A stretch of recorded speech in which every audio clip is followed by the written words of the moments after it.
Hey, what's going on, everybody? I got my crew with me, Darnell and Tyler. I'm Trey, and we are coming your way with the 10th edition of the Don't Kill the Messengers podcast. Last week, we had a great pay-per-view with UFC 196. What did you guys think about the fights overall? Well, I mean, it was an exciting card. I mean, people got what they wanted. A lot of action throughout the card, but I mean, of course, everybody's been buzzing about the main two fights. We got two major upsets, and kind of the UFC has been turned on its head with what was thought to be the new female star of the UFC dropping the title in her first defense, and the UFC's current moneymaker and trash talker getting choked out. I mean, but it was crazy. Both lost in the same way as well, being put to sleep. But I mean, just crazy action. I thought it was very enjoyable. The main two fights were what you wanted. They were both fight of the night caliber. Yeah. Bouts. Now, what did you think of it, Ty? Yeah, I think last week showed that I can logically think through the UFC, but I really have no idea what I'm talking about. But yeah, I mean, I think definitely more surprised by Holly Holm losing. Definitely since she kind of controlled the fight. I mean, she really seemed to pretty much have it in the bag if she would have just not been able to be choked out. But I really thought she would be more likely to win than Conor McGregor was, even though I thought Conor McGregor had the attitude and everything. But like we talked about last week, the size difference between him and Diaz was, maybe just a little too much for him to be able to handle. And, I think him losing maybe may kind of settle him down a little bit and maybe make him a little more focused on himself rather than how he looks in the media. So maybe the loss was good for him. I'm not really sure how that's going to play out moving forward. But I guess a quick question for both of you guys. Do you think the Holly Holm or the potential rematch of Holly Holm Ronda Rousey is irrelevant now? Or do you think it's now like a triangle rivalry between Tate, Holm, and Rousey? It's definitely on the back burner now. Dana has come out and said basically Rousey gets that next title fight. So we're going to have to, it's probably going to be 8 months to a year before we hear anything else about Holly Holm versus Rousey. And I don't, from what I got after the loss from Holm, I don't think her mentality's changed at all. She's probably going to take another fight. Hopefully she does a better job at picking a better matchup for herself. Because, I mean, of course, full disclosure, last week when we were picking, I picked both of the favorites, but I mean, I was hedging on this fight saying that I did not think Miesha Tate was the best matchup for Holly Holm because of the wrestling style, and that's what took over there. To go back to something you were saying, Tyler, I guess I might be in the minority, but I thought Holm was on the way to keeping her title because I think it would have been a draw. But the second round when she almost got choked out, I think that was a 10-8 round there. 10-8, I was about to ask you that. Yeah, that was she dominated that round pretty good. So I think she was just working away. She would have kept the title, but I think we had a draw and a rematch coming. Yeah, because I mean, after the fight was over and Holly Holm lost, and I think it kind of surprised a lot of people. I tweeted out, so much for the Holm Rousey rematch, because I think everybody was anticipating that and was kind of seeing this as, okay, whatever, Rousey's not going to fight this one, so Holm's just going to win another one, and it's just going to, it's going to prove that she belongs with Rousey, and then we'll have the rematch, and everybody's going to be really hyped. And then that happened, and I was just kind of like, oh, now Tate has to hold the belt. And it's like, I didn't prepare for that almost. You know what I mean? Yeah. I think that caught a lot of people by surprise just because I think just that that knock on Miesha Tate is those losses to Rousey. So she's been seen as that one that just can't get over the hump, and she also had the kind of heartbreaking loss to Kat Zingano 2 years ago when she seemed to be on the verge of getting back into a contender spot, but she lost on a TKO that was kind of controversial. So that just added to it that it seemed where she couldn't show up in a big fight. But now she's kind of washed all that away, and she's a new champ. Yeah, got to give Holly Holm major credit for taking that fight. One thing I think she needs to understand more is at the end of the day, the UFC is a business, and sometimes you have to make business moves. If she would have waited that out and tried to fight Rousey, could have been more money in the bank just for one fight for her. So now she's gonna have to take the back seat a little bit. Miesha Tate versus Ronda Rousey.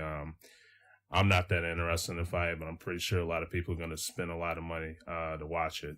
So that's going to be on there, and it could be a while for her to get the opportunity again to fight for the belt. So I got major respect for her for taking that fight, but sometimes you just gotta use your head a little bit. Hey, this is a business. If I would have waited this out, could have fought me, Ronda Rousey. Could have got a little bigger payday out of it. So, but still major respect for her. She took the loss. Hopefully, she saw what her weakness is. She can get an opportunity to learn more from the, how to get takedown defense and everything like that. So, could be a good opportunity for her to improve as a fighter. McGregor, on the other hand, I appreciate him as well. He's a guy that, decided, hey, I wanted to fight up at a bigger weight. But I think that was a little too early for him. I think he should have defended his title a little bit more time just so he could really see, was he really ready for that by defending it with some guys up in his normal weight division.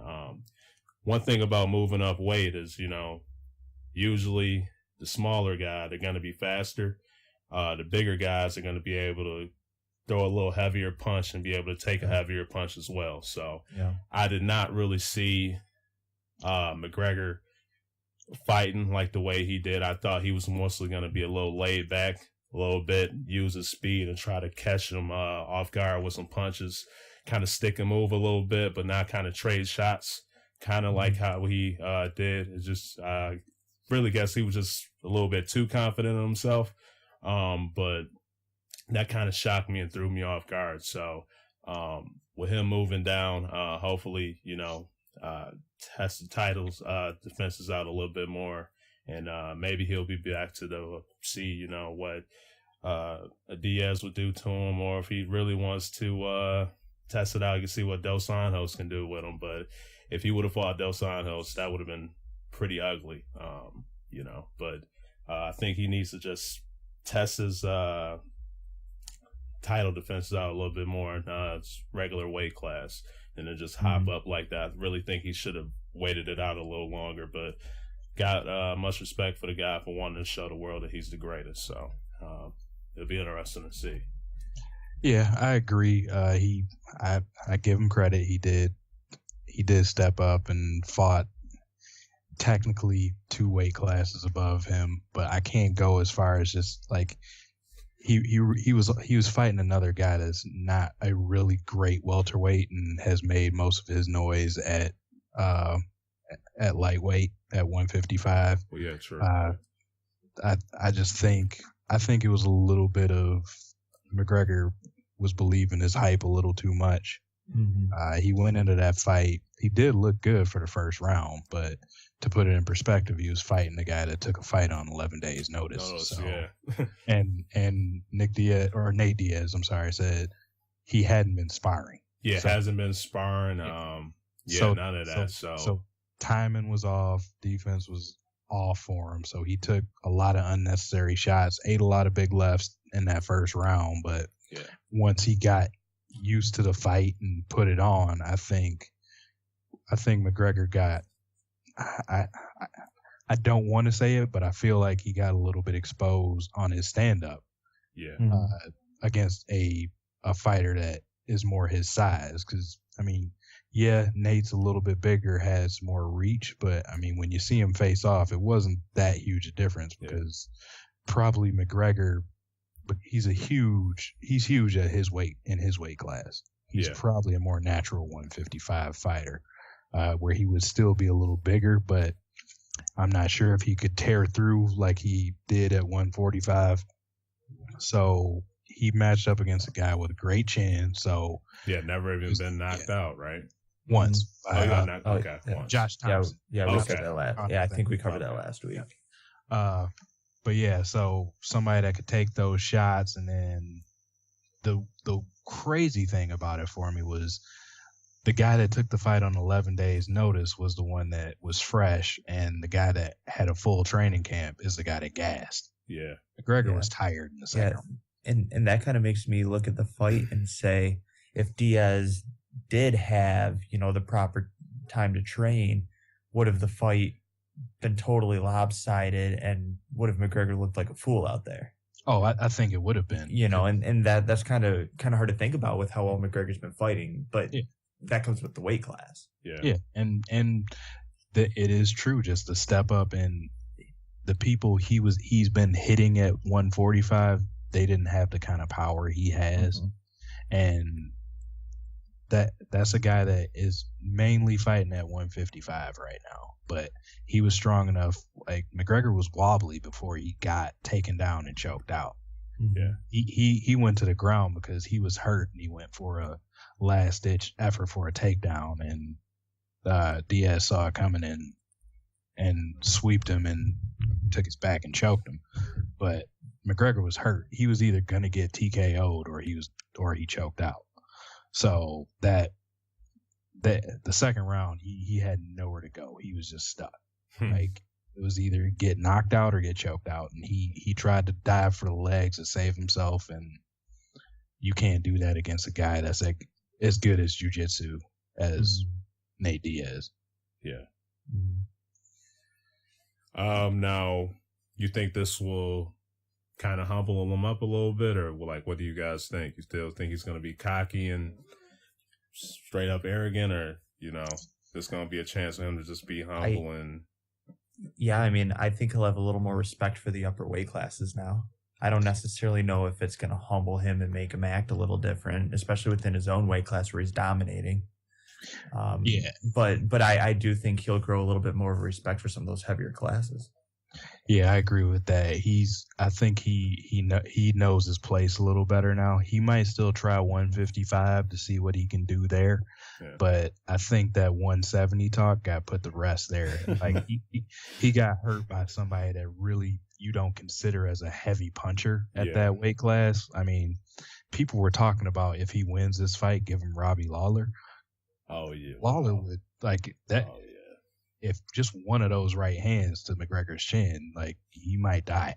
Like, it's not happening. So I think he knows better now. He knows at that weight class, at least it's going to take him some time, because he's not an old guy yet. So he can naturally put size and muscle on and get used to fighting at a weight class. Maybe a couple years down the road, maybe he's ready to move up to 170. But he needs to, like you said earlier, Trey, go through a couple title defenses, try to clean out his own division before he starts trying to make himself the greatest fighter ever again, and jumping up 2 weight classes in after one fight.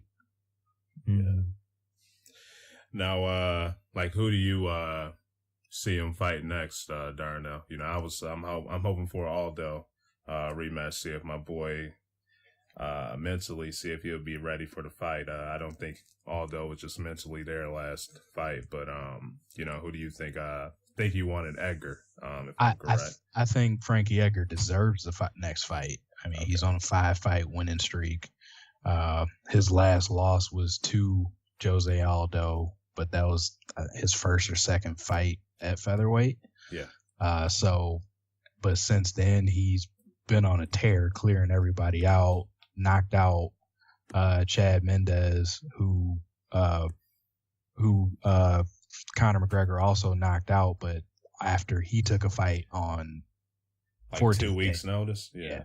So, but he took a game fully conditioned a fighter and took him out. And I think Frankie has done everything he needs to be the number one contender. But like you said, it's a business. Money talks. You got the longest reigning featherweight champion of all time. Like the crazy thing to say, Conor McGregor is only the second person to ever hold that belt in the UFC. Yeah. So Jose held it that long. So I think he's going to end up getting the next shot. Because that's probably the bigger money fight. And I think fans are still kind of raw that they only got a couple second fight when they after all that build up. Yeah, so I think they're going to try and make up for it and hope that Jose gives him a better fight. But I also feel that McGregor probably feels like that's a better fight for himself. Yeah, you kind of mentioned that, but you think he's kind of like has like a Mayweather mentality a little bit. Oh yeah, for sure. Yeah. Like, I mean, I think he ducked a better fight for himself when he picked Nate Diaz. Cowboy Cerrone would have been a better fight. I mean, well, it wouldn't have been a better fight for McGregor. I think he would have lost that fight worse. but that was a bigger payday fight, honestly. But McGregor knew what he was doing. Nate Diaz will talk the talk with him so they can still promote the fight, but he looked at it like I was saying earlier. He's not seen as a big puncher for that weight class. He'll stand and brawl with him, and if he can use his stand-up prowess, because I mean McGregor usually is a precise striker and uses his angles very well to get his punches off, but I think he got a little too cocky throwing all the spinning kicks and everything against, and it backfired. But he picked that fight because it was an easier fight. Yeah. But he still lost. But so I definitely think there's some of that with McGregor, and I think the UFC has protected him as well because they saw the gold mine in what is his mouth, with how much he talks and how he promotes fights. Like, he's a younger, better version of Chael Sonnen, so they saw that opportunity. So I think they protected him because up until Chad Mendes took the short notice fight, Conor McGregor hadn't fought a true wrestler. Yeah, and even with the gas Mendes, I mean, he was still taking him down with the first round, halfway through the second, he was being owned. Yeah, so. I don't think he really wants to go against Frankie Edgar, who is a great boxer and a great wrestler, which is all at that weight class. That's the worst matchup possible for him. Yeah. So I think that he'll try to push that off if he can get a defense against Aldo where he's beat him before. He's going to stand and fight with him. He's bigger than him. So I think that one works more in his favor, and Dana White probably thinks that's a better fight, at least for the money, and a better chance of getting his new golden boy back on the winning track. Yeah. All right. Any other comments, guys, on 196 or what? No, I think we got it. All right. Up next, we got the NFL. We lost two great players this week due to retirement. So that's Peyton Manning and Calvin Johnson. What are you guys' thoughts on their retirement? Yeah, I think we were ready to see one guy kind of leave the stage and another one is leaving a little too early. Yeah. I mean, Peyton, we'll start with Peyton Manning. You know, I think we're going to see him be a first ballot Hall of Famer. He's a two-time Super Bowl champion, two different teams, all-time touchdown passer in a single season. I mean, that's a lot of accomplishment. I believe he holds a yardage record or as well. He has pretty much every statistical positive record for a quarterback. Yeah. So, I mean, he I think even with his last year definitely being tainted by injury and some poor play, I think everybody knows his time was coming soon, and winning the Super Bowl was just a cherry on top for him. And I don't know anybody that was not happy for him. So, I mean, great career. I think we were all kind of expecting it as well. And then for Calvin Johnson, a 9-year career. He has the all-time receiving record for a single season yardage. He passed Jerry Rice a few years ago for that. But I don't know. I just feel like it's too early. I feel like 9 years is not enough. I feel like he still has some in the tank. But I wonder how much of it is he doesn't want to play anywhere but Detroit. How much of it is he still wants his health when he leaves the game. And how much of it is he actually feels he was ready to retire. Because I don't know if he actually felt ready to retire.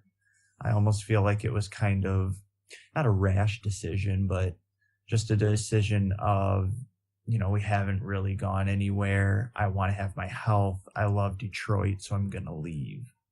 Yeah, I know some people. I don't know. It's just tough to tell exactly where he was in this decision. Yeah, I know some people have thoughts thinking he's just going to retire like for 1 year and then maybe like come back the next.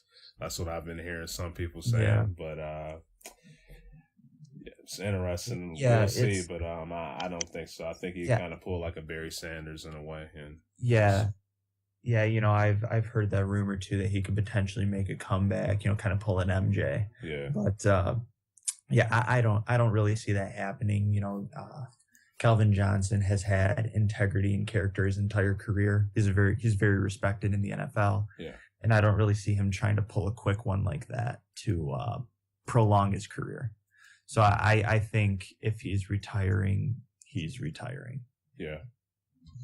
Yeah, I agree with that. Calvin, I mean, he's been too much of a stand-up guy, and like he's been Mr. Lion.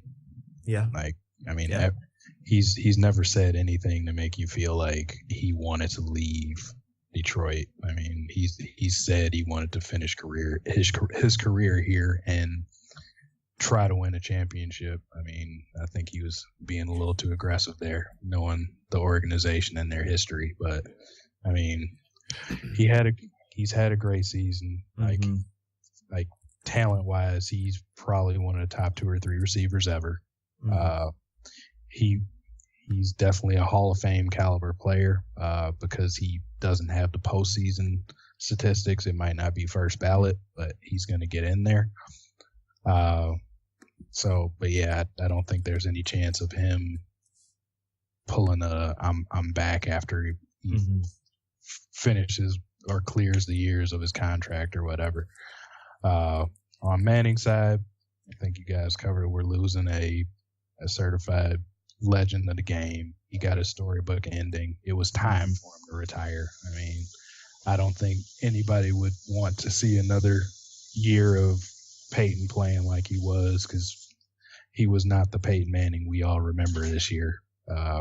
It was great. He finished his career with a team with that good a defense to carry him the end of the way. But I mean, Peyton was not Peyton. It's not the guy that could just, with his eyes closed, just pick apart a team. His mind was still working, but the body couldn't do what he wanted to do anymore. And he's never had the strongest arm, but this year he had a noodle. Yeah. Like, every ball was a dead duck, and everything had to be a perfect time and route. He would underthrow anything that was deep or overthrow it because he had to throw it 10 seconds early, it felt like. So he had a great career, got his second Super Bowl, so nobody can give him crap about little brother having more Super Bowls than him. And he's got pretty much every record imaginable. He's the greatest regular season quarterback of all time, and because of his numbers, I think most would still put him in that echelon, the top 5 quarterbacks. So, great career. Wish him the best. Yeah. Like, where would you guys rank these 2 athletes amongst the greats? I think Calvin Johnson and Peyton Manning are both right there. I think you can make an argument for both of them to be right there with whoever you would deem to be the best. Darnell hit probably the biggest point for Calvin Johnson. He doesn't have really any postseason stat to even mention. Yeah. I mean, he basically just has yards.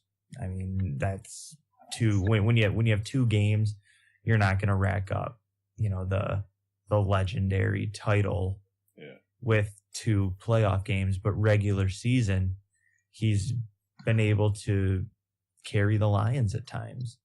And I think that people outside of Detroit, especially the fans and, average fans or whatever, will not necessarily know how good Calvin Johnson really was. Mm-hmm. We were fortunate to be able to watch him week in and week out, but it's hard. It's going to be hard when you start debating with other fans that Calvin Johnson was that good. Because you can look at somebody like, any, New York Giants wide receiver or anybody that's been a wide receiver for Tom Brady and be like, well, they were able to do it in the postseason, but then it becomes a team issue or a team debate and not a player debate at that point. So, I mean, I think you can put Calvin Johnson in the top 5 for best receiver. I mean, maybe just outside, but only because he doesn't have that postseason. But I think you could put Peyton Manning in a top 5 and not really blink twice about it. Yeah. Yeah, I mean, both people, I would have a hard time trying to name 5 people at either position better than those guys. I mean, Calvin, like I said beforehand, just physically, he's probably, I mean, the only one I could say might have been a better just receiver physically is Randy Moss, just because of the things he could do. But it was more so just based on his speed and how he could just turn it on and get past. But, I mean, Calvin had a bunch of everything. He has strength, athleticism, speed. So, I mean, he's definitely top 5. Probably the only people I could, off the top of my head, put in front of him would be, like, Moss, Rice, Owens, and Irvin. I think those are about the only names I could say. And then on Manning's side, it's pretty much the same thing. There's about probably only 3 names I would put ahead of him, and that's Elway, Montana, and Brady. Yeah. Mm-hmm. Yeah, I would completely agree with the names that you're talking there. It's hard to see how Peyton Manning went out. And I just hope people don't look at that and be like, well, he stayed too long or something like that. I mean, you couldn't predict this injury. I don't think you could have predicted the noodle arm to start appearing. And because he was Peyton Manning, he deserved the 1 more year he wanted. And I feel like it would be one of those things where if Calvin Johnson were to say, maybe I'm not ready to retire, I want to come back to the Lions, he'll deserve that chance to come back to the Lions because of the play they've had in the past, because it has been that good for both of them. Just unfortunately, I think it would have been fun to be able to see Calvin Johnson perform more on that playoff stage, because he could have been an animal, and give him a few more games to really rack up some stats in the postseason. You could be talking about him potentially being one of the best postseason receivers as well. Yeah. And that, like, you brought up an extra interesting point earlier. Like that, I think that's just the interesting thing that's going to be about how both of them are remembered. Because like, even with how bad the regular season was for Peyton Manning, like, I think the final memory is going to be he left winning a Super Bowl. Yeah, absolutely. All he did was throw a 2-point conversion, but he's going to be remembered for walking away with a Super Bowl. Calvin Johnson is going to be a bunch of what ifs. What if the Lions were better with building personnel around him? What if he played with a top tier quarterback? What if? I mean, we're all from the area. It's going to be just a lot of the same stuff that went on when Barry retired. Yeah. Yeah. Like a top-notch talent at his position, will always be seen as one of the greats, but just so many question marks just because he can never get on a really talented team. Yeah, and it's also one of those things where I think Peyton Manning, even though, like you said, only threw that 2-point conversion, he managed that game very well. Yeah. And even though he had the noodle arm, he was a game manager, he was a leader out there, really directed that offense. And I don't know if anybody else would have been able to do it the way he was able to. And, winning the Super Bowl, there's no better way to go out. Yep. Now, a lot of people have been going crazy over D'Angelo Williams' comments. I guess he was on Mike and Mike, and he said that 2015 Peyton Manning had a garbage year. What do you guys think about those comments that he made? Were they necessary? You think he should just shut his mouth or what? Yeah, I think they were a little unnecessary, but I mean, I think anybody with a brain would see Peyton Manning was not Peyton Manning. Yeah. Yeah, I mean, anybody that watched the games know he had a garbage year, but I mean, that was unnecessary shade, and basically he was just being a hater. I mean, yeah, it's like, if it was like a better player, it could have been more taken out of it, but it's kind of like D'Angelo Williams, Peyton Manning, D'Angelo Williams, Peyton Manning, like there's a drop there, so if it was a better talent and, he probably could have got a little bit more respect for it, but a lot of people, aren't going to be thinking of D'Angelo Williams as, not a first ballot Hall of Famer or anything like that, just an average football player. So say he's not a ballot Hall of Famer, or nothing like that, no records or anything like that. So for it to come out of his mouth, it's kind of just like, people will look at him like, dude, who are you? Like, what are you talking about? But definitely some truth to it. This 2015, I had Peyton Manning on my fantasy football team, so I was thinking he was going to put up great numbers, and he did absolutely nothing for me. So I got to saw his stats and everything every week, and huge letdown. But end of the day, he got his championship, got his ring, and he's going out on top. So, but was definitely true to the comments, but it's just like people are looking at the guy like, okay, like, why make those comments? But definitely true to him. Yeah, I completely agree there. It's like if Peyton Manning were to show up to the party and D'Angelo Williams was standing outside, he'd hand him his keys to go park the car.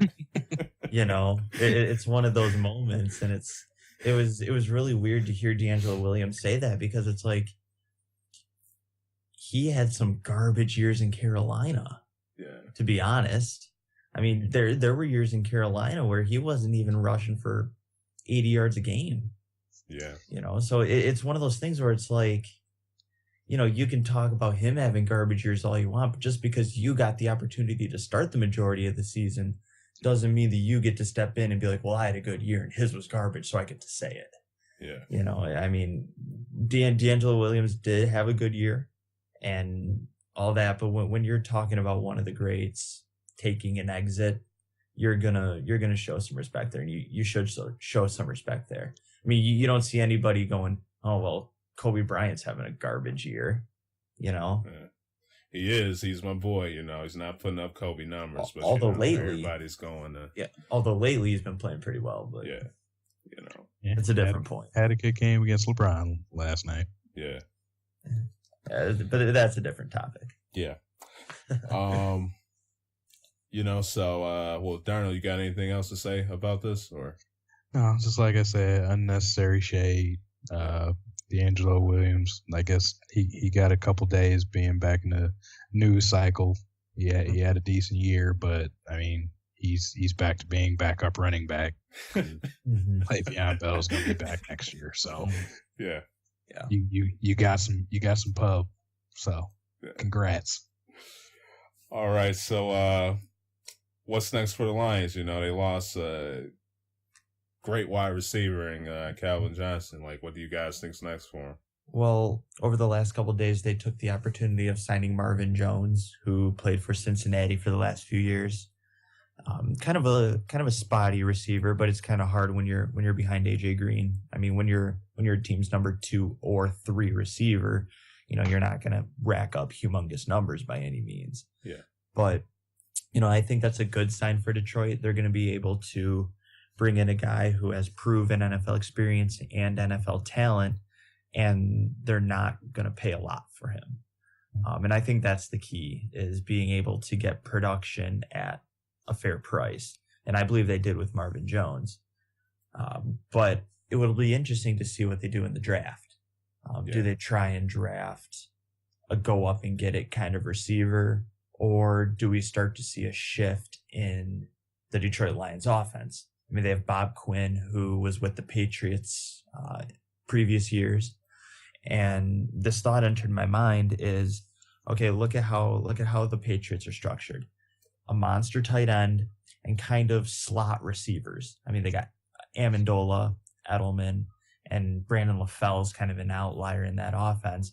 But I look at the Lions and go, okay, they got Eric Ebron. Now, I am by no means comparing him to Rob Gronkowski, but Eric Ebron could be a poor man's Rob Gronkowski, potentially. He has a very athletic build. He needs to work on his hands, but he has the ability to develop in the NFL and could be a very solid tight end for years to come. And then they have Golden Tate, who is not the Calvin Johnson type receiver. So do they maybe try and shift their offense a little bit and maybe try and run a little bit of what the Patriots are doing and use the slot more with Golden Tate and just a second receiver that can just make some catches down the sidelines a little bit and then really start to utilize the tight end?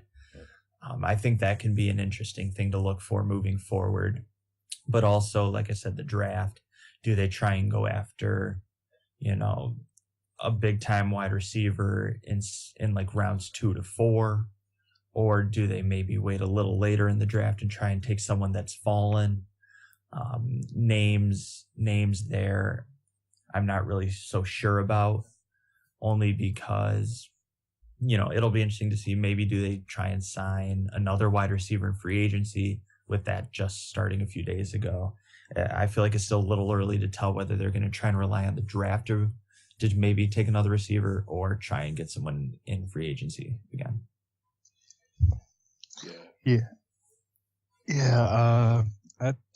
I find the Lions situation to be very interesting.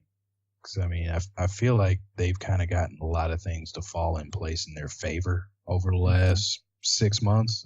They overhauled their front office. They got somebody from an organization that has been proven to build and keep good teams. And, Calvin retired. It always sucks to see a talent like that go, but that clears $18 million in cap space. Yeah. And the salary cap is going up after next season, I believe.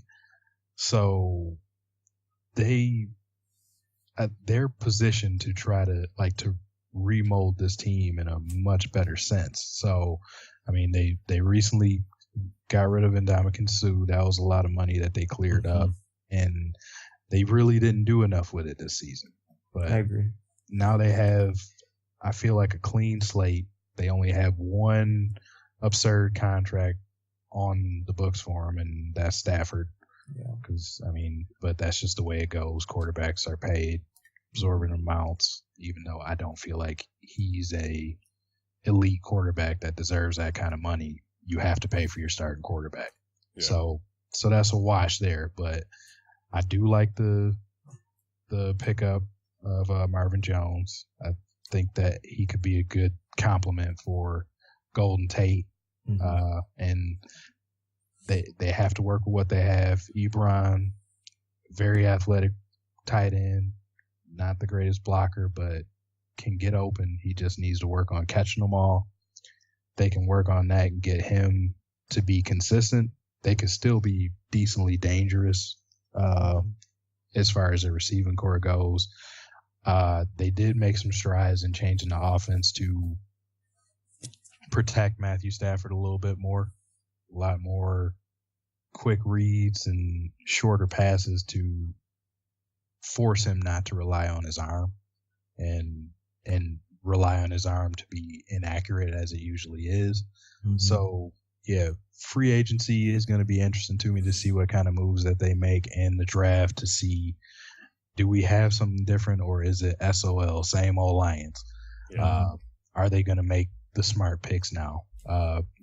In the first round, I think it's going to be a big thing with that. If they go and get a receiver or the big flashy pick and not fill a need, then I'm going to feel like nothing's changed. But if they fill needs, they work even out the trenches, maybe get a corner, and like how Ty said, 2 through 4, I'm fine if you grab a receiver if a stud is sitting there. But they're interesting. I just want to see how it plays out.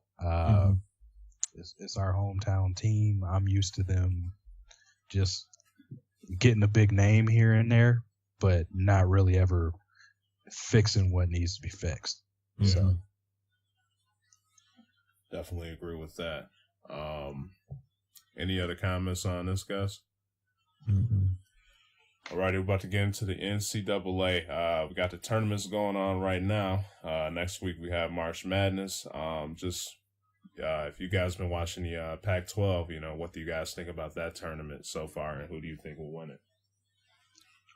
So far in the Pac-12, we're down to 4 teams, so we're getting to the point in a lot of the tournaments where we're coming down to 4 teams about, and we're seeing kind of teams start to rise up, play well, and it's kind of we're getting closer to figure out and seeing who's going to win. So it's kind of a really good time to talk about it with a couple of teams left, and we're not going to be speculating matchups like Oregon playing an 8 seed or Michigan State playing whoever.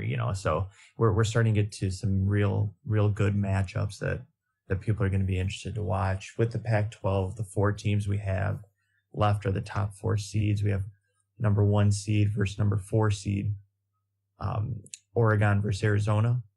And we have a 3 versus a 2 in California and Utah. The Oregon team is actually a very interesting team this year. They're very under the radar, but they're still very talented. Usually Arizona runs away with the Pac-12, and that really hasn't been the case this year. So Oregon currently they're in the first half, and Oregon has a slim lead. So it's still early in that game. And then Cal and Utah play a little later tonight out on the West Coast.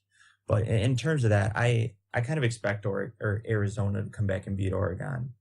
Arizona seems to lose a lot of talent each year, but they always seem to find a way to replace it. And I think Arizona has the coaching to come out and win the Pac-12. I would like to see them win the Pac-12. I'm not like a fan of Arizona by any means, but I'm a fan of the way they coach, a fan of the way they play. They always play hard. In terms of who I think they'll beat in the final, I think they'll play Utah. Utah has a pretty good center. Can't remember what his name is, but he's a good young talent. Might have a future at the next level. I'm not real sure there just yet, but I think I like Arizona out of the Pac-12. They usually just find a way to win, and sometimes when it gets down to it, that's what counts. Yeah, Pac-12 has basically been a chalk tournament. Like Ty said, we got 1 through 4 in the Final Four for them. Like you said about Oregon, I kind of feel about the whole conference. They've been pretty under the radar just because, they usually have a few teams that are just, high up in the rankings. All 4 teams are ranked, but it's just none of them are must-see TV teams. It's a pretty boring basketball conference this year. Yeah. Like Arizona, like you said, they're not lighting up the world like they usually do. UCLA is horrible. Yeah. They got put out in the first round by USC.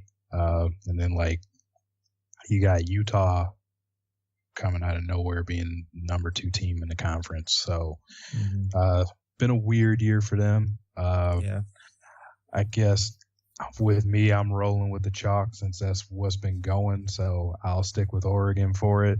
I mean, if they lose, I guess I'm kind of like, oh well, just because they're kind of a blah conference to me. But I mean, I wouldn't be surprised if Arizona does it since they are one of the blue blood type teams in the NCAA. Yeah. And another thing about the Pac-12 tournament, and I guess the conference as a whole this year, like you said, just kind of a bland, not much going on. No one's really talking about them. But all the 4 teams that are left should make the tournament. There shouldn't be any question there. So sure. right now, they're probably only playing for seeding. Mm-hmm. So it's not like we have a Cinderella team making a run and everyone's starting to pull for them. That's when the tournaments get a little fun. So this one, I'm not too concerned about. There's really no surprise. All these teams are going to make the tournament anyway. It's just going to be where do they fall. Yep. All right, guys. What about the SEC? I feel like I may have spoke a little too soon in the SEC. Last week, I believe it was, we talked about teams that have surprised us. And one team I said that surprised me in a negative light is LSU. Now, they're one of the final 4 teams left in the SEC. They have a matchup against Texas A&M, and if they can somehow pull that off, I'm going to be eating my words because I wouldn't have picked them to get to that point for sure. But I do think Texas A&M is going to clean up that matchup. It could be a very defining game for Ben Simmons, especially. I feel even though he's had the double-doubles all year, he hasn't really had that one game where he's kind of just taken over and it's like Ben Simmons won the game. And I feel like this could be a moment for Ben Simmons. I kind of hope it's a moment for Ben Simmons, mainly because we just kind of talk about him being steady, kind of filling up the stat sheet. But I want to kind of see him have a moment. And I think this would be a great time for him to have one. And then in terms of the other matchup moving forward, it's Kentucky, your team, Trayon, versus the winner of Georgia and South Carolina. And that game is early in the first half. Yeah, it's currently on.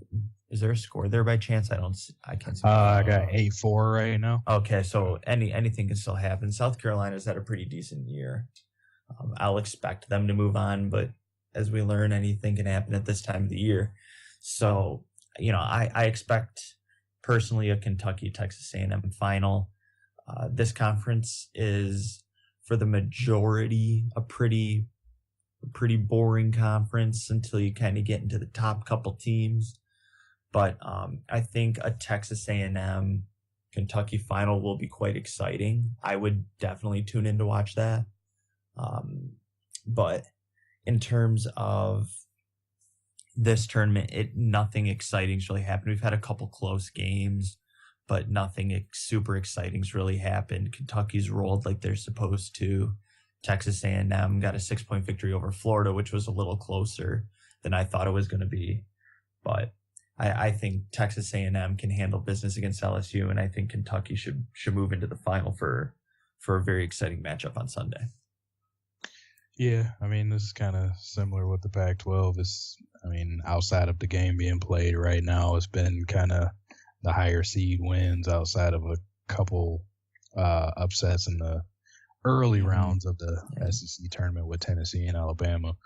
But as we get to the Final Four, it's made its way. Those top 4 seeds so far, with 3 seeds still playing, seem to have made it there. I'm kind of in that same lane as what Tyler is saying, but my disappointment team has been Kentucky. But as of late, they do seem to be pulling it together. I mean, they beat Alabama by 26 yesterday. So, I mean, they seem to be cruising. But on the other hand, just the SEC is also not a very strong conference this year. I mean, they're not usually seen as a strong basketball conference. But the usual powers, I mean, I guess they're only Florida and Kentucky, but one of them is not looking that great this season. You do have LSU with the consensus feeling will be the number one draft pick in Ben Simmons. This would be a nice place for him to, kind of show he's worth it since he's been getting some bad press lately. There was talk earlier about the team basically quitting on him, not even like a coach or anything, but just they saying they weren't worried about playing with him since they know he's checked out and is looking to go to the NBA. This could be the starting point for him to kind of show he is that once in a generation type number one pick that people were making him out to be at the beginning of the year. This is kind of the starting time for him to try to throw a team on his back and maybe get him to that SEC championship, play at Kentucky, probably beat a team like that with that name and brand behind him. Maybe that helps him out going into the NCAAs and later on to the NBA draft. But other than that, just kind of another tournament where it's a couple teams that you're looking for to see how they look before you get to the tournament games next week. Yeah, and I think one of those teams could be out of the SEC in Texas A&M. I'm by no means saying Texas A&M is going to win it all, but I think Texas A&M can be one of those teams that nobody wants to play. They play hard, they play physical. The SEC, even though they're not necessarily a basketball conference, they dominate the football scene. But the SEC basketball is still very physical and very tough. You got to be tough to play down there. So I think Texas A&M definitely is not, one of the sexy picks, but I definitely think they can make a little bit of a run in the tournament based off their physical play and their ability to just put the ball in the hoop. Yeah. Anything else on the SEC, guys? No. All right, up next, we got the Big East. Yeah, the Big East kind of took a big hit over the last couple of years. Syracuse left, Pittsburgh left, a few other teams left. But a couple very interesting teams here in Villanova, Xavier. Seton Hall actually has a decent lead over Xavier right now. 12 points. So I'm very interested to see how that game is going to play out. Seton Hall kind of, even though they're the 3 seed in the tournament, definitely not a team anybody's talking about. So if they can pull off this upset over Xavier, maybe their team people will kind of, maybe take a little more serious in the final or, later on in the tournament if they make it. But this conference is also a little interesting. I think it's been pretty upsetting, not in terms of like upset victories, but just like Butler's usually better than they are. Villanova's usually pretty good. Xavier's usually pretty decent. But other than those 3 teams, I feel like every other team in this tournament is just irrelevant. They like I said, they took a huge hit when they kind of lost all those teams to other conferences, and they've kind of become an irrelevant conference. And the big talk here is Villanova going to run the table in the tournament and get the number 1 pick? I think that's what most people, or the number 1 seed. I think that's what most people care about.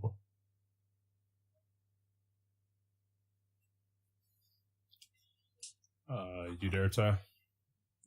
Yeah, can you hear me? Oh, yeah, okay, you're back. Yeah. Do I need to go back for you?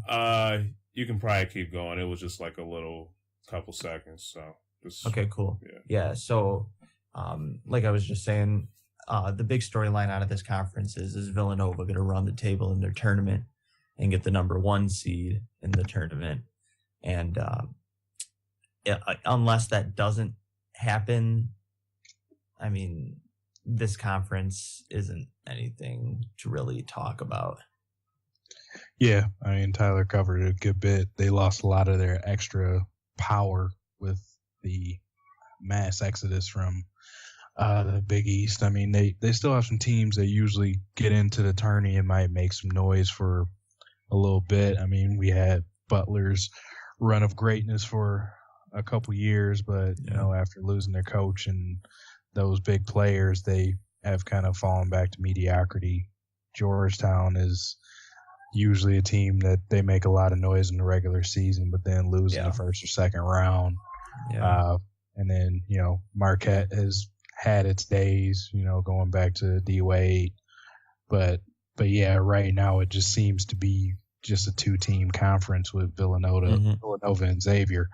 But I mean, just as we said here right now, the matchup that I'm pretty sure most people are looking forward to would be that rematch between Villanova and Xavier. But Xavier's not holding up their part of the bargain right now. They're down by 14 or so. So it's been, I mean, I don't know, it goes along with the last two. This has been a conference tournament where basically you're getting what you expect out of teams, especially in this conference, because probably the top two teams from what you saw through the regular season were just that much better than everybody else.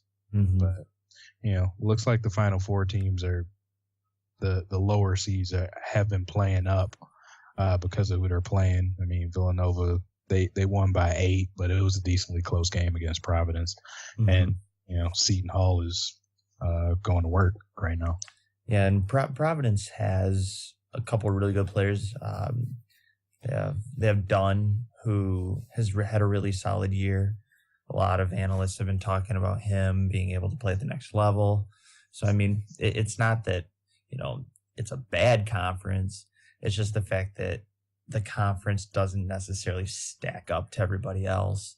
If they still had a couple of those old teams that were in the Big East, a different story, because if Villanova were to be able to do that with teams like UConn and Pitt and Syracuse in there, if they were still to run the table, then it would almost be a no-brainer that they're going to get a 1 seed, whether they win the tournament or not.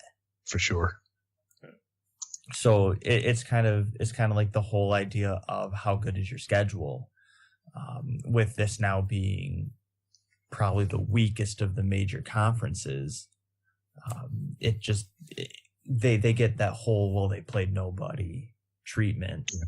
And I'll admit it, if they do get a number 1 seed, I will think they are, possibly the weakest number 1 seed out there. Well, to what I said about Georgetown, Villanova also has that tendency to do great in their conference, but as soon as you get to March and they go into the tournament, they break your heart, drop in a Sweet 16 or so. And it's just one of those things where, I don't know. I mean, those schools don't get the 5-star recruits, the guys that are going to be one and done. They get guys that stick around for 3-4 years, and they develop, and they're just not the powerhouse teams, and that makes it hard to pick them going on into the NCAA tournament. But I do think Villanova can win a couple rounds. They are a good basketball team.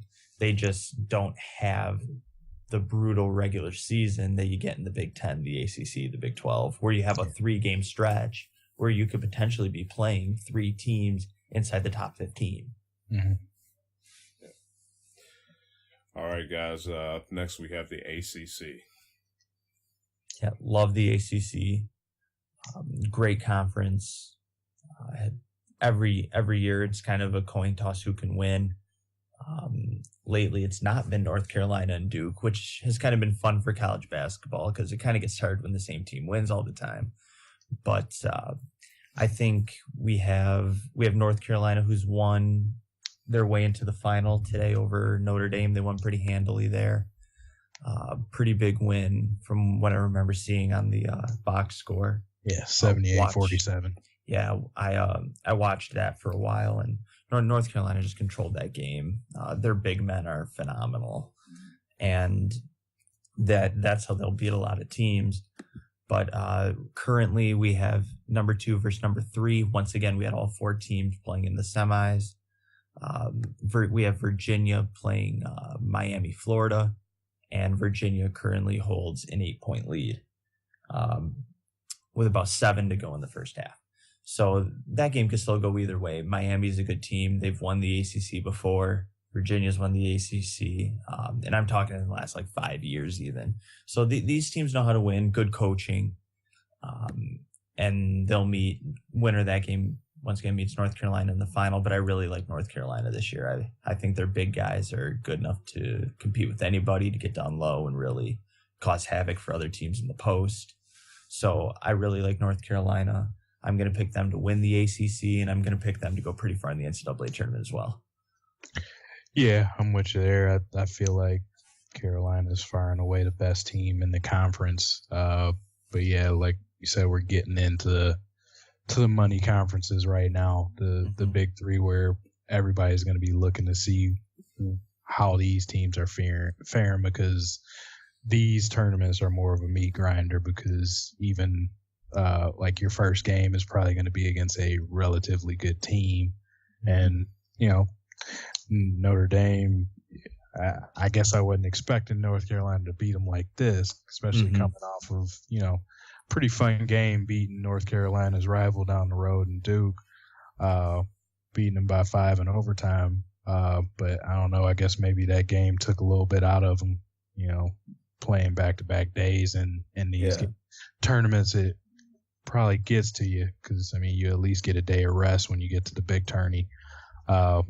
But yeah, I mean, this is one of the conferences to watch for. UNC, definitely the cream of the crop of this one. You know, Marcus Page, great player.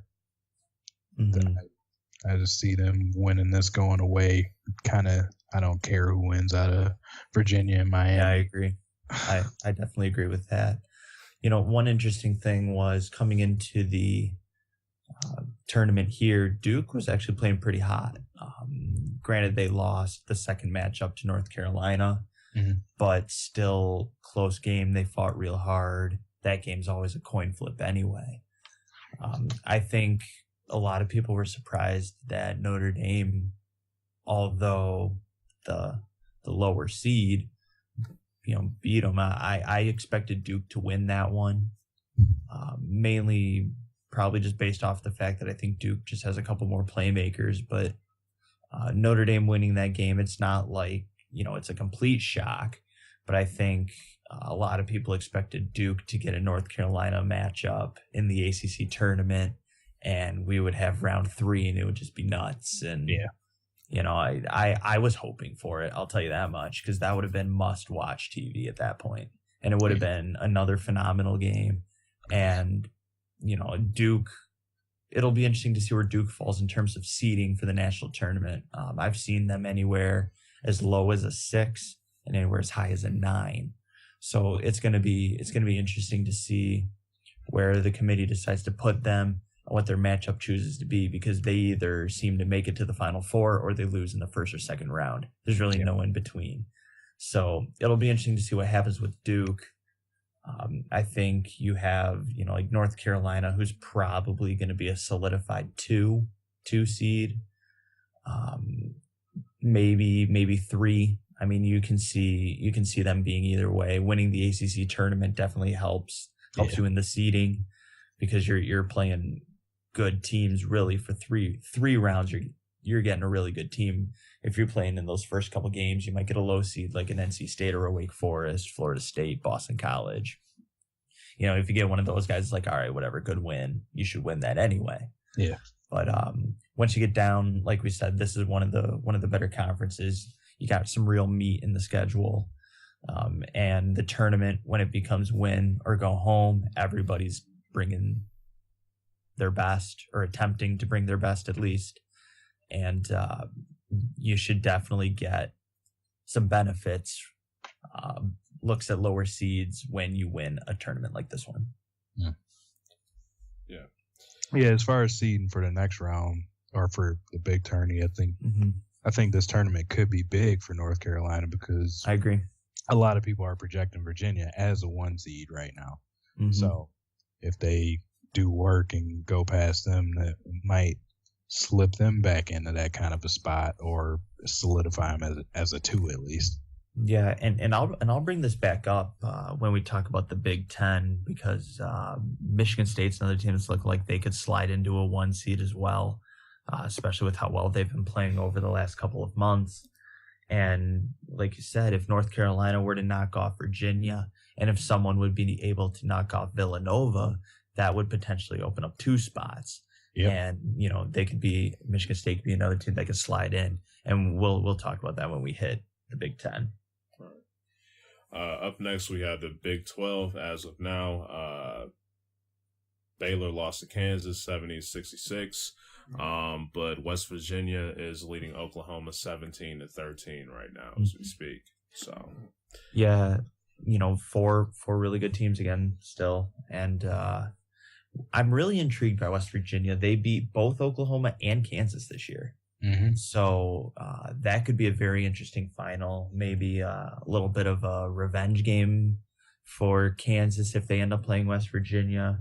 But Kansas has had Oklahoma's number all year, so Oklahoma would want some payback and revenge there. So I think no matter who gets into the final, we're going to see a great game. I think people kind of would like to see round 3 with Oklahoma and Kansas. Darnell, I don't think you'd be against it at all. Oh no, yeah. Give me more. Yeah, I mean, I think this is the time of the year where you feel like you're sitting at your TV and it's an all-you-can-eat buffet of basketball. You just got great games left and right, and they're all exciting to watch, and they're all a lot of fun.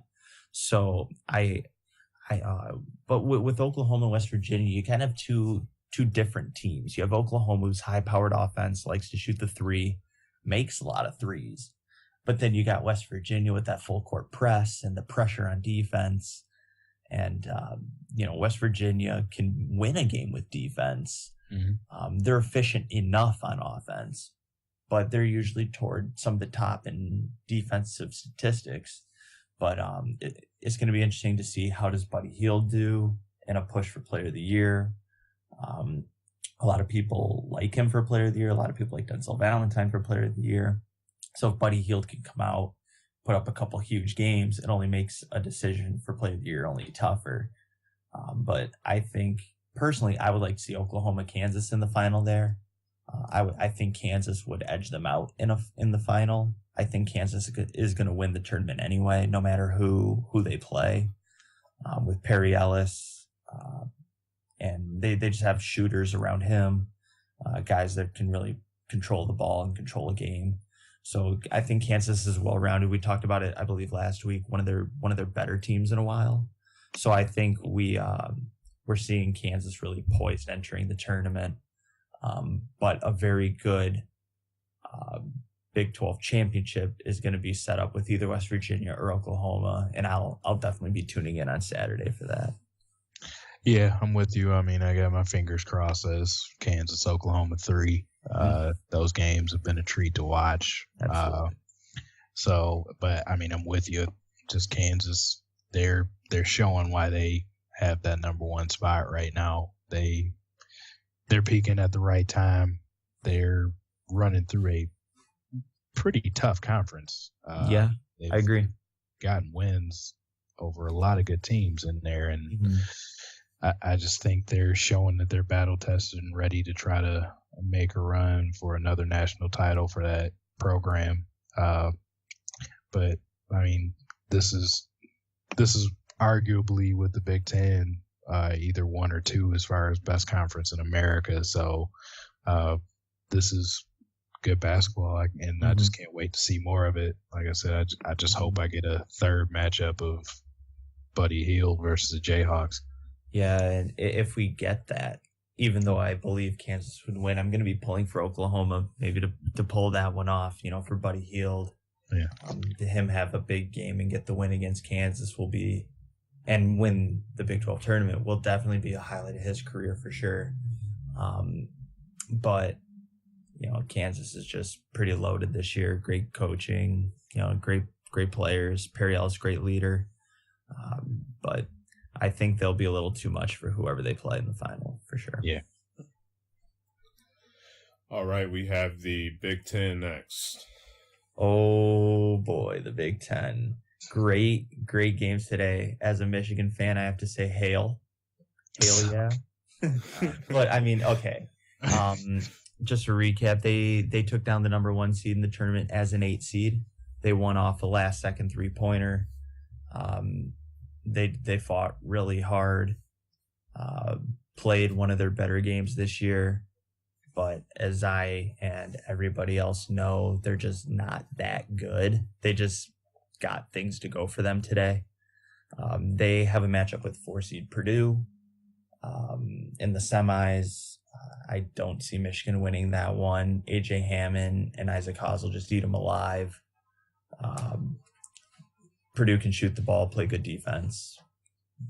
That's just too much moving forward. And then Michigan State playing the winner of Maryland, Nebraska. Looks like it's going to be Maryland. Yeah. They're up pretty big right now, almost 20 points. So I see a Michigan State Purdue final, excuse me. And yeah, that'll be an interesting rematch. Yeah, I'm pretty much with you. This has been probably the one conference tournament where we've had some interesting movement in it, especially on that Michigan side. 2 straight Iowa games. Yeah, 2 straight games, 2 straight, hold your breath finishes, basically. I mean, of course, it's not a game we would talk about Michigan and Indiana, but I was talking with a coworker yesterday about it. It was like, I feel like just their seeding in this tournament made it very possible for them to get this far. They got past Northwestern, who also is not a very good team, but Indiana is, they're Jekyll and Hyde. If they're in not Indianapolis where they're playing this tournament, but if they're in their field house, Indiana's like a really good team outside of playing one of the top 5 teams in the nation or something like that. But if you get them outside of there, they turn into something else. And I thought that worked in Michigan's favor. And I hate them. I won't say that. I won't deny it. But it's decent for them to see them make a good run and this possibly get themselves in the tournament with all the stuff that's happened with them this year. Losing all of their senior leadership for the season, losing Spike Albrecht and Levert. So it's good for them. Probably a good boost for them to get this deep into the conference tournament and possibly sneak into the big dance. Yeah, but I'm with you. I see Purdue probably mauling them tomorrow. I do as well. I see.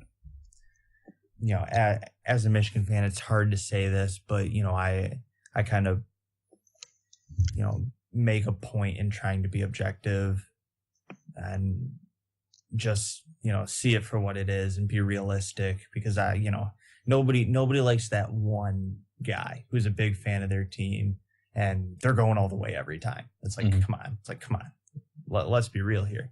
So, I've been saying it all year. I just don't think Michigan's that good. They'll win some games because they can make some big shots. They like to shoot the 3. They live and die by it. If they get hot at a right moment, they can beat anybody because they can shoot. But, the one thing I've kind of had a bone to pick with them all season is they have really a platoon of big men that haven't really excelled and haven't had success against solidified big men. Michigan's biggest guy, I believe, is like 6'9", 6'10", and a stick. Like, the dude's thin. That's Donald, right? Well, no, Donald's 6'9", has a little bit of size. Ricky Doyle 6'9", has a little bit of more. He has more size than Donald, but they have DJ Parker, who doesn't get many minutes. He's like 6'9" or 6'10", but the dude's a tall, lanky stick. And then they got Mo Wagner, who is also about 6'10", but just thin as a pole. But the thing is, none of them really have good big men skills. They just kind of get in, get physical, and somehow get buckets to fall. So that's why they matched up with Indiana so well, is because Indiana also doesn't have a guy over 6'9". Yeah. And they're not, struggling to get rebounds left and right like they're going to against Purdue. Purdue's just going to own them on the glass, and they should.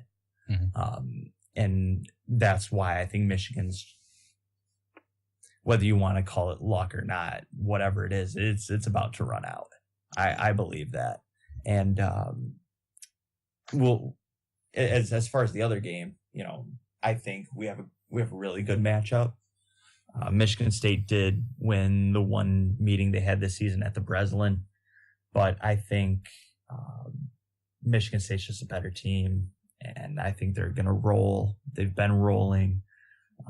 I don't know how big of a victory it's going to be for Michigan State, but I do expect Michigan State to definitely have some breathing room in the last few minutes. Yeah, I'm looking forward to that game as well. I mean, it's a matchup between two high-ranking teams, two traditional good teams in the NCAA, newcomer to the Big Ten in Maryland. But yeah, I agree, and I also try to be objective, but I know Trey doesn't believe me when I'm talking about my school. But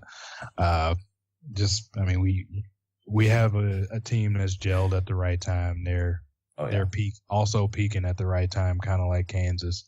They have a conference player of the year caliber player in Denzel Valentine, who almost had a triple-double today. He's a national player of the year caliber. Yeah, national, yeah. Wooden Award candidate. Yeah, absolutely. He's playing just phenomenal basketball, and he seems to play his best ball against better teams. So yeah, absolutely. He had a big game against Kansas this year. Yep. And that was kind of like, it's hard to think that might be like his moment this year, but that was still, it kind of set the tone for the team. Yeah. To start the year. So whether you think, anybody thinks that's a good moment or not, I believe it is. Well, I mean, you put a triple-double on a national championship contender. How can you not? Yeah. I mean, I know, I've heard some people say, like, yeah, that was a good game, but it was too early in the season to be considered a moment. But it's like, you're going to look back at it and say that kind of set the tone for a season. Yeah. And, in terms of, me not liking Michigan State, just like you don't like Michigan, it's hard. It's hard to disrespect what they do. Yeah. They make Final Fours. They win Big Ten championships, whether it's the tournament or the regular season. They just do. Granted, they didn't win the regular season this year, but they got into the tournament as the number 2 team, and they fought really hard to get to that number 2 seed, because I believe with about a month to go, they were sitting in like 6th place, and they fought real hard to get to where they were. They're playing some great basketball right now. They have the leadership for it. They're well-rounded. And what I think is most important is they have the depth. They have the depth this year. They have 4 guys that can come off the bench and immediately impact the game, whether it's they just have the talent and the specialty almost in every position on the floor, whether it's a specific guy on offense or a specific guy on defense. I feel like Michigan State is going to make a Final Four run. I think they're going to win the Big Ten tournament. I just see the sky being the limit for them this year. Yeah, the stars have aligned for them. I don't think anybody expected this team to be this good, but they turned out to be that way mostly because of the emergence of Valentine as a top player in the NCAA. But I mean, speaks volumes also just to what Izzo does with players and the magic he makes. So I look forward to next week. Yeah. But I think it would only be fair here to talk a little bit about Maryland as well. I mean, Maryland's no slouch team. Oh, for sure. I know Michigan State will not overlook them.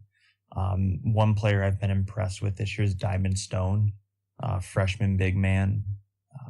Has really possibly the best name in NCAA. Yeah, he's definitely one of them. One of the most unique names in all sports, even. But yeah, I've enjoyed watching him play. I've enjoyed watching him grow. He's very fundamentally sound. can just get after it out on the floor. I think he could potentially give Costello or Davis, whichever one he'll be on, some fits on the defensive end of the floor. I think Michigan State may try and maybe put a little extra pressure on him on the block down low. They might try and,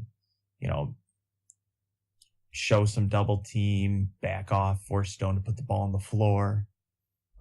But I don't think Trimble, is going to have a huge game. I think they're going to shut him down a little bit because Michigan State has Tum Nairn back. Is that correct? Yeah. Yeah, he's a good defensive player. That's kind of what he's on the floor for. He's not really a reliable offensive player, but I think he'll be able to hang with Trimble on defense. And if Maryland wants to win the game, I think Trimble's going to have his game of the year, or somebody on that team's going to have their game of the year. Yeah, I mean, I definitely think they're going to come to play against State, just because, I mean, they have that revenge factor going for them too. They lost that big matchup, so I'm pretty sure they want to make up for it and give themselves a bump going into the national tournament stage. So I definitely think they're going to come up and State's going to get their best shot. Yeah, and I guess to just kind of close this topic out, since we both believe Michigan State's going to win the Big Ten tournament, I think this is why I love this time of the season so much. We have two teams in the Big Ten that have done a complete 180 in the final month of the season. The first was Michigan State, and we talked about them. They were in about sixth place about a month ago. And now we're saying they have potential to be a 1 seed if a couple teams lose. They're a shoe-in 2 seed, no matter what happens in my mind. I believe they are a 2 seed no matter what at the lowest or at the highest. But then we have Iowa, who has kind of fallen apart and fallen off the map. And are they even going to be a 4 seed? I mean, it's tough to tell. They've had a couple really bad losses in the last month of the season. And it's almost like they've forgotten what they did earlier this year, and have really, a month ago, a lot of people were saying 2 seed, and now it doesn't even look like they'll be even a 3. It's crazy how college basketball just can flip at any moment like that. Yeah, I guess that's just the magic of having 18 to 21-year-olds on your team. Yeah. They can, who knows what happened with this team, but yeah, a couple months back, they were in the driver's seat, like looking like they were going to be a force to be reckoned with coming this time of the year. But now they look beatable. Yeah, they look like Iowa, I guess I would have to say. They look like what you usually expect them to be in the Big Ten, middle of the pack, not going to really do anything. But it has been odd for sure. I still can't believe this is a team that beat Michigan State by 20 twice. Me neither. I mean, I can't really even believe that they've beaten half the teams they've beaten in the Big Ten as bad as they did. Yeah. I mean, it's definitely the joy and the stress together of college basketball. Yep. Depends who you're talking to, depends which response you get. So, but yeah, I mean, we both got Michigan State coming out of here victorious, so don't think we got much more to go with. Yeah. Any other closing statements, guys? Trayan, start watching college basketball. Yeah, I'm gonna have to get on it. I'm getting into UFC for you. All right. You have to be able to join this conversation. Yeah. I need to hear your nonsense. Yeah. All right, man. You have radio silence just because we started talking about college. Yeah, we need some of your nonsense in here. All right, man. I definitely. You put it into everything else. Yeah, I'll definitely. I'll check it out. Come like the tournament getting ready to start. So, you want me to get you a January, February, Izzo, April shirt? All right, I'm straight, man, on the Izzo. But no, we need to find us some Calipari shirt. Yeah. Do you pull that out of a slime pit or something? Yeah, I'll go to my dumpster and find one. We'll see, man. They'll get it together, man. It's tournament time coming, so they look better than they have all year now. Yeah, so you'll have the young guns, right? I'll agree.